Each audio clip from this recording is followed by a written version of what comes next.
وما من دابۃ فی الارض الا علی اللہ رزقها، زمین پر چلنے رینگنے والی کوئی شے نہیں جس کا رزق اللہ کے ذمہ کرم پہ نہ ہو، اس نے اپنے ذمہ کرم پہ سب کچھ لیا ہوا ہے۔ تو اللہ پر بھروسہ، اللہ پر توکل، یہ بندہ مومن کی زندگی کا جمال ہے، خوبصورتی ہے، اور مصیبتوں سے جان چھوٹ جاتی ہے، سارے معاملے اس کے سپرد۔ جب ساری چیزیں بندہ اپنے ذمہ رکھے کہ یہ بھی میں کرنی ہے، یہ بھی میں کرنی ہے، تو الجھا رہے گا۔ تو جب اپنے معاملے اللہ کے سپرد، اس نے مجھے ہوم ورک دیا کہ یہ کر، گھٹنا باندھ دے، باقی میرے سپرد کر دے، کام پہ چلا جا، باقی رزق تیرا، یہ میرے ذمہ ہے، بیج ڈال دے، اگانا میرے ذمہ ہے، پودا لگا دے، اس کو پروان چڑھانا، اس کے اوپر پھل لگانا، اس میں مٹھاس بھرنا، اس میں عسل کی شیرینی رکھنی، اس میں جو ہے وہ برکتیں ڈالنی، اس کے اندر طاقت توانائی یہ میرا کام ہوا۔ تیرا کام ہے پودا لگا اور پانی دے دیا کر، روز بات ختم ہو گئی۔ تیرا کام ہے بیج ڈال، جڑی بوٹیاں تلف کر دیا کر، تیرا کام ختم ہو گیا، باقی کام میرے ہوئے۔ تو جب بندہ اس پہ ڈال دے، اللہ اکبر، تو پھر زندگی سوکھی ہو جاتی ہے، مصیبتوں سے بندہ چھوٹ جاتا ہے۔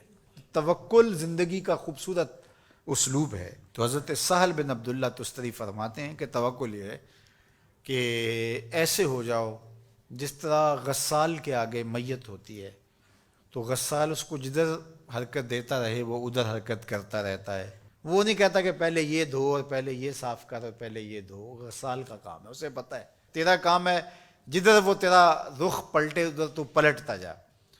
تو کہا تو اس کا بندہ ہے اور وہ تیرا رب ہے، تیری ضروریات کو کیسے پورا کرنا ہے، کون سی چیزیں تجھے دینی ہے، کون سی نہیں دینی، کون سی چیز کب دینی ہے، یہ اس کا کام ہے۔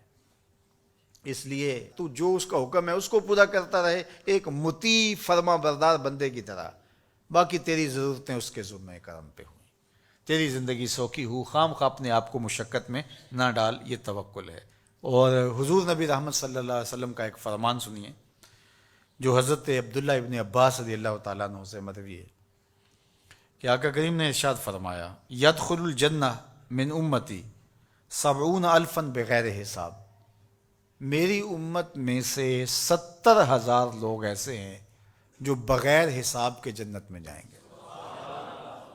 اب وہ لوگ کون ہیں؟ ہم الذین لا یسترقون ولا یتطیرون، یہ وہ لوگ ہیں کہ جو پھونک جھاڑ نہیں کرتے۔ یہ ناجائز پھونک جھاڑ، یہ وہ ہوتا ہے، وہ بابوں کے پاس رش لگا ہوا ہوتا ہے، وہ پتہ نہیں کیا کیا پڑھ کے پھونکیں لگا رہے ہوتے ہیں، اور کچھ لوگوں کا تو کام ہی انہیں ہر اتوار کو جانا ہی ہوتا ہے، اتنے مسائل ان کے ہوتے ہیں کہ بس جان ہی نہیں چھوٹتی ان کی۔ اور ایسے جاہلوں کے پاس، ایسے نکموں کے پاس کہ جو شرکیہ کلمات پڑھتے ہیں۔ تو فرمایا جو 70,000 لوگ بغیر حساب کے جنت میں جائیں گے، یہ کون لوگ ہیں؟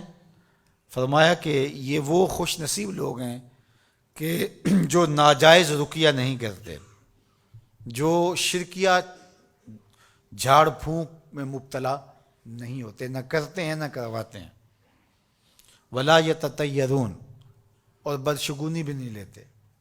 بلی راستہ کاٹ گئی تو آج میرا کام خراب ہو گیا، آج صبح فلان نحس مجھے مل گیا تو آج جو ہے وہ یہ مسئلہ ہو گیا، آج یہ ہو گیا، آج یہ ہو گیا، انہی چکروں میں رہتے ہیں۔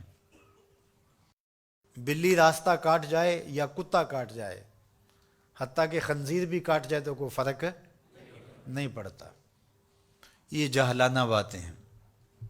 تو کہا کہ ولا یتطیرون، اور وہ بدشگونی نہیں لیتے، وَعَلَىٰ رَبِّهِمْ يَتَوَكَّلُونَ، اور اپنے رب پر توکل کرتے ہیں کہ سب کچھ اسی کے اذن سے، اس کے حکم سے، اس کی مرضی سے ہوتا ہے۔ تو کہا میری امت میں سے